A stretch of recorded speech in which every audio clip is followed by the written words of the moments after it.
মধ্যপ্রাচ্যের অন্যতম পরাশক্তি ইরান প্রকাশ করেছে এক গোপন ভিডিও, যা দেখে রীতিমতো চমকে উঠেছে গোটা বিশ্ব। এটি কোনো ছোটখাটো ঘাঁটি নয়, এ যেন মাটির নিচে গড়ে ওঠা এক ক্ষেপণাস্ত্রের শহর। ভিডিওটি প্রকাশ করেছে ইরানের বিপ্লবী গার্ড বাহিনী।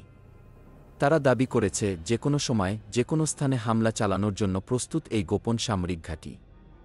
ভিডিওতে দেখা যায় ভূগর্ভস্থ এই স্থাপনায় সারি সারি ট্রাক, বিশাল ক্ষেপণাস্ত্র এবং আধুনিক প্রযুক্তির অস্ত্র সাজানো রয়েছে।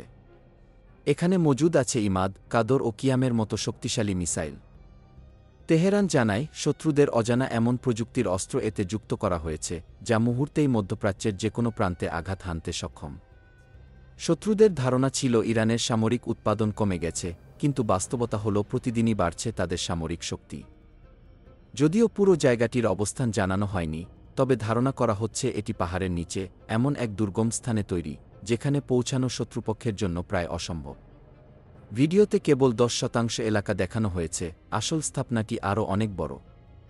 বিশেষজ্ঞরা বলছেন ইরানের এই ভূগর্ভস্থ সামরিক নেটওয়ার্ক শুধু ক্ষেপণাস্ত্র নয়, বরং পারমাণবিক কেন্দ্র ও সামরিক ঘাঁটিরও আশ্রয়স্থল হয়ে উঠেছে। এটি বিশ্ব রাজনীতিতে নতুন উত্তেজনা তৈরি করেছে।